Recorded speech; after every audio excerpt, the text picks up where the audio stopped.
Hello दोस्तों, आप सभी का स्वागत है मेरे चैनल पापुन कॉर्नर्स में। दोस्तों, आज हम इस वीडियो में बात करने वाले हैं असिस्टेंट लोको पायलट, यानी रेलवे में लोको पायलट बनने के लिए आपको क्या क्या क्वालिफिकेशन चाहिए, आपकी एज कितनी होनी चाहिए, इसमें फीस कितनी कटती है, कितने स्टेज में एग्ज़ाम होते हैं, सभी स्टेज के एग्ज़ाम के सिलेबस क्या रहते हैं, वेटेज क्या होता है, कौन सा एग्ज़ाम क्वालिफाइंग नेचर का होता है, कौन से एग्ज़ाम से मेरिट बनती है, नेगेटिव मार्किंग कितनी रहती है, डीवी एंड मेडिकल के बारे में। उस उसके आगे हम बात करेंगे इसमें सैलरी कितनी मिलती है, सुविधा क्या क्या मिलता है इसमें, और प्रमोशन के क्या ग्रोथ रहते हैं। दोस्तों, वीडियो में बने रहें, वीडियो को बिल्कुल भी स्किप ना करें। अगर आप चैनल पे नए हैं तो चैनल को सब्सक्राइब जरूर करें, ऐसे ही अपडेट पाने के लिए। तो चलिए वीडियो को शुरू करते हैं।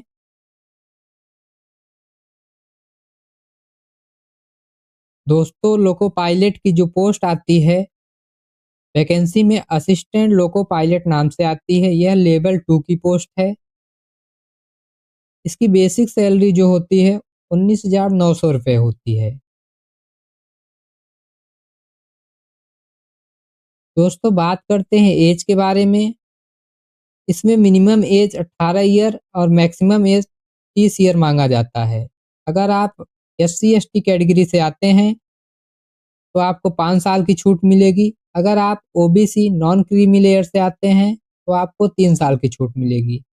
अगर आप एक्स सर्विसमैन हैं, आपको कैटेगरी वाइज 6 साल 8 साल की छूट मिलेगी।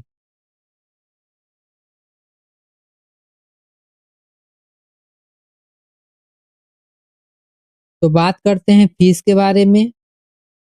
फीस जो है जर्नल और OBC के लिए 500 रुपये, SC/ST के लिए 250 रुपये फीस कटती है।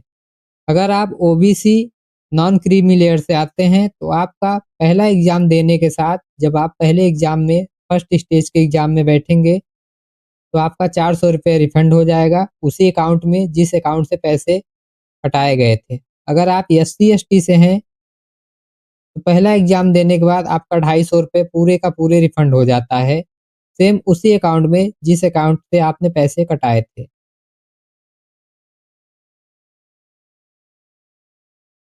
बात करते हैं इसके सिलेक्शन प्रोसेस के बारे में। सिलेक्शन प्रोसेस के लिए आपको इस एग्ज़ाम में सिलेक्शन लेने के लिए 5 स्टेज पार करने होते हैं। पहला स्टेज होता है CBT 1, जो कि कंप्यूटर बेस्ड टेस्ट होता है, जिसे CBT 1 बोलते हैं। दूसरा जो होता है CBT 2, तीसरा होता है CBAT, जिसको हम साइकोलॉजी बोलते हैं या बैटरी टेस्ट बोलते हैं या फिर CBAT बोलते हैं। चौथा होता है DV, जिसको हम डॉक्यूमेंट वेरिफिकेशन कहते हैं। पांचवा मेडिकल होता है। इन सब स्टेज को पास करने के बाद आपके हाथ में आपका ज्वाइनिंग लेटर आ जाएगा। तो बात करते हैं जो कि पहले स्टेज का एग्जाम होता है उसके बारे में। जो पहले स्टेज का एग्जाम होता है CBT 1, उसमें 60 मिनट का टाइम दिया जाता है आपको। 75 क्वेश्चन 75 मार्क्स के होते हैं। इसमें 1/3 नेगेटिव मार्किंग होती है, मतलब अगर आपका 3 क्वेश्चन गलत होता है, एक सही क्वेश्चन काट लिए जाते हैं। यह क्वालिफाइंग नेचर का होता है, मतलब अगर आप UR EWS से हैं तो 40% मार्क्स लाने होंगे, OBC नॉन क्रीमी लेयर से हैं तो 30% मार्क्स लाने होंगे, SC वालों के लिए भी 30%, ST वालों के लिए 25%। अगर आप इतने मार्क्स ला लेते हैं, इस एग्ज़ाम को क्वालिफ़ाई कर जाएँगे और आप सेकंड स्टेज के एग्ज़ाम देने के लिए क्वालिफ़ाइड हो जाएँगे। CBT 1 के सिलेबस में क्या-क्या है? CBT 1 के सिलेबस में आपको मैथ पूछी जाती है। मैथ में क्या-क्या टॉपिक आते हैं, ये आप देख सकते हैं, यहाँ पे डिटेल में है। उसके बाद मेंटल एबिलिटी, जिसको हम रीजनिंग बोलते हैं, रीजनिंग पूछी जाती है। उसके डिटेल यहाँ पे है, देख सकते हैं किस किस टॉपिक से पूछे जाता है। जर्नल साइंस 10th लेवल का, जिसमें फिजिक्स, केमिस्ट्री और बायो होता है।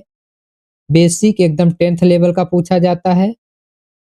उसके बाद जर्नल अवेयरनेस, जिसको हम जीके बोलते हैं। इसमें current affairs, science and technology, sport, culture, personalities, economics, politics आदि सब्जेक्ट होते हैं। जो सीबीटी 1 इसी सिलेबस में से आता है। स्क्रीन पे आप देख सकते हैं। अगर आप सीबीटी 1 को क्वालिफाई कर जाते हैं तो आपको सीबीटी 2 देने के लिए बुलाया जाएगा। सीबीटी 2 देने के लिए जब आप रेडी हो जाएंगे, सीबीटी 2 में आपसे 2 पार्ट में क्वेश्चंस पूछे जाते हैं, part A and part B. Part A में आप देख सकते हैं 90 मिनट आपको मिलेंगे 100 क्वेश्चन सॉल्व करने के लिए, और पार्ट बी में आपको 60 मिनट मिलेंगे 75 क्वेश्चन सॉल्व करने के लिए। इसमें भी नेगेटिव मार्किंग 1/3 होती है, मतलब आपके 3 क्वेश्चन गलत होने पे एक सही क्वेश्चन काट लिए जाएंगे। सीबीटी 2 जो है टोटल 2 घंटे 30 मिनट का होता है। 175 क्वेश्चंस होते हैं। सभी क्वेश्चन 1 मार्क्स के होते हैं।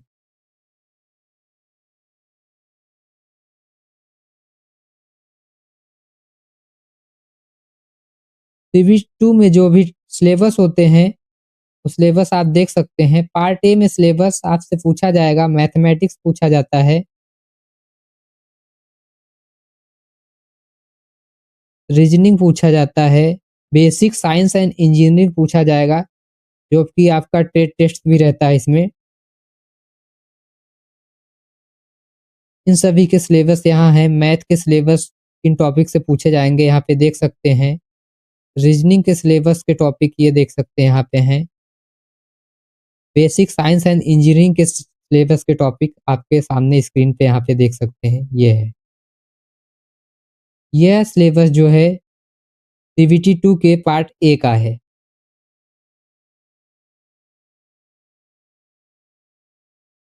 सीबीटी 2 पार्ट बी का सिलेबस जो होता है, जिस भी ट्रेड से आपने फॉर्म फिल किया है उस ट्रेड का सिलेबस आपसे पूछा जाएगा। अगर आप आईटीआई बेस पे फॉर्म फिल किए हैं तो आपको आईटीआई के जो सब्जेक्ट थे, ट्रेड के जो सब्जेक्ट थे, उससे आपके क्वेश्चन पूछे जाएंगे।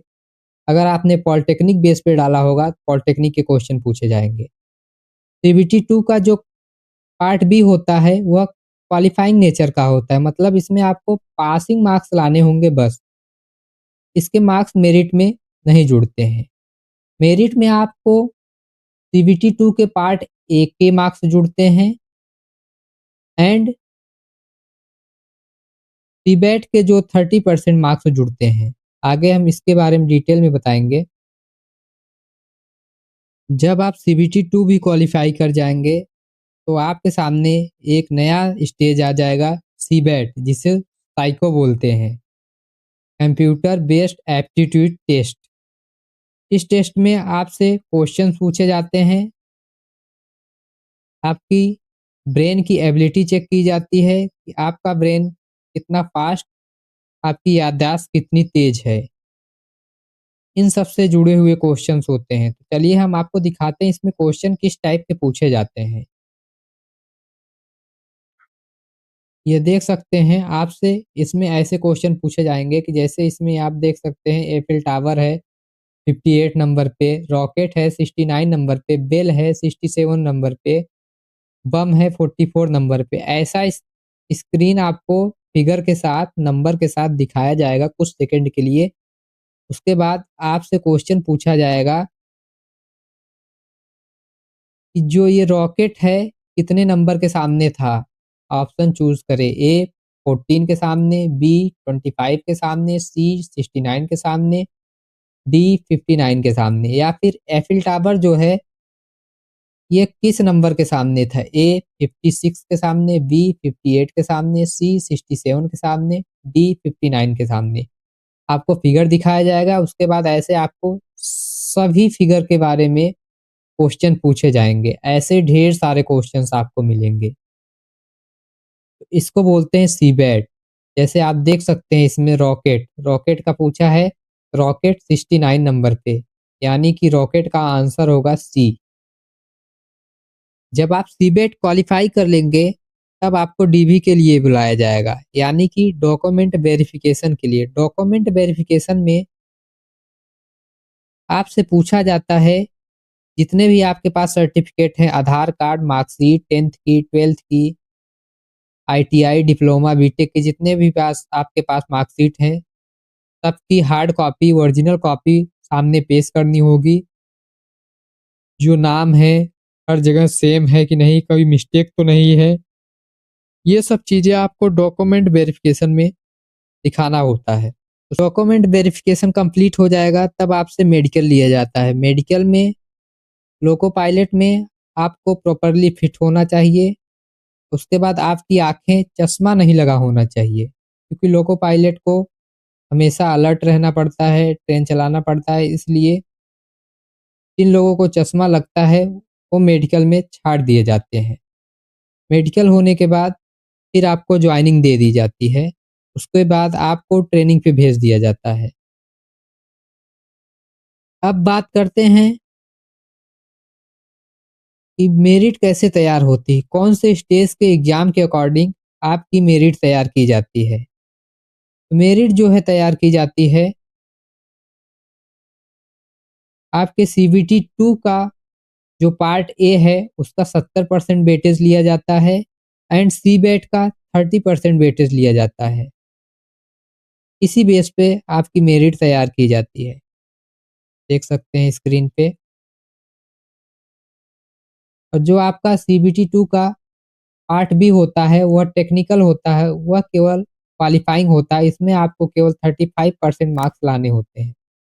मेरिट केवल सीबीटी 2 के part A and seabed test के 30% वेटेज से होता है। अब बात करते हैं सैलरी के बारे में। अच्छी खासी मिलती है। इसमें भत्ते आपको बहुत अच्छे मिलते हैं। बेसिक पे जो होता है 19,900 रुपये होता है। आपका ईयरली हर साल 1,900 रुपये की बढ़त की जाती है इसमें। ये समय-समय पे बढ़ता रहता है। अलाउंस इसमें बहुत अच्छे मिलते हैं। सबसे महत्वपूर्ण ये है, किलोमीटर के आधार पे अगर आप एक्स्ट्रा ट्रेन चलवाया जाता है, उसमें भी आपको अलग से पे किया जाता है। शुरुआती इन हैंड सैलरी 35 से 45,000 तक होती है।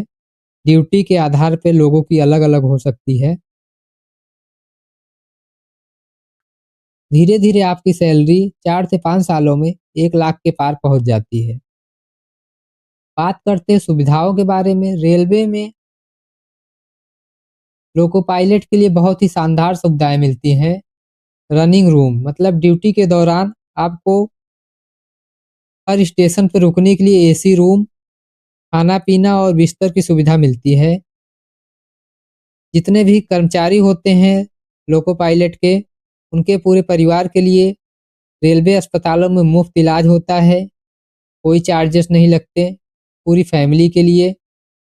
पूरे इंडिया में ट्रेन मुफ्त रहती है, पास बनता है, कहीं भी आप ट्रेन से यात्रा कर सकते हैं। रहने के लिए कॉलोनी मिलती है। आपके बच्चों के लिए पढ़ाई भत्ता भी दिया जाता है। आप कहीं भी अपने बच्चों को पढ़ाएँगे, उसके लिए अलग से अलाउंस मिलता है आपको। बात करते हैं प्रमोशन, कैरियर ग्रोथ क्या रहता है। अगर आप एएलपी के रूप में भर्ती होते हैं, उसके बाद आपको सीनियर एएलपी बनाया जाता है। एएलपी मतलब असिस्टेंट लोको पायलट होता है। जो लोग, आपने देखा होगा ट्रेन में 2 लोग होते हैं, एक तो लोको पायलट होता है, दूसरा असिस्टेंट लोको पायलट होता है, जो लोको पायलट की हेल्प के लिए साथ में रहता है। तो जब आप एएलपी में वैकेंसी में भर्ती होंगे, उसके बाद आपको सीनियर एएलपी बनाया जाएगा। उसके बाद लोको पायलट बनेंगे आप, मालगाड़ी चलाने के लिए दिया जाता है। फिर लोको पायलट पैसेंजर ट्रेन के बनते हैं। उसके बाद लोको पायलट मेल और एक्सप्रेस ट्रेन के बनते हैं। उसके बाद आप मैनेजमेंट में चेकिंग रोल में जा सकते हैं। जैसे जैसे आपका प्रमोशन होता जाएगा उस हिसाब से आपकी सैलरी ग्रोथ होती जाएगी और आपकी सैलरी बढ़ती जाएगी। लोको पायलट में बहुत ही अच्छी सैलरी ग्रोथ होती है, बहुत ही अच्छी सैलरी मिलती है। अगर आप लोको पायलट में सिलेक्शन लेना चाहते हैं तो अपनी तैयारी को बेहतरीन करिए, बहुत अच्छे तरीके से तैयारी करिए और इस बार जो नई वैकेंसी आने वाली है उसमें सिलेक्शन ज़रूर लीजिए। दोस्तों, अगर वीडियो अच्छी लगी हो तो वीडियो को लाइक करें, अपने दोस्तों के साथ शेयर करें, चैनल को सब्सक्राइब करना बिल्कुल भी ना भूलें। और आपका अगर कोई सवाल, कोई डाउट हो तो कमेंट बॉक्स में कमेंट करके आप अपने सवाल ज़रूर पूछें। धन्यवाद।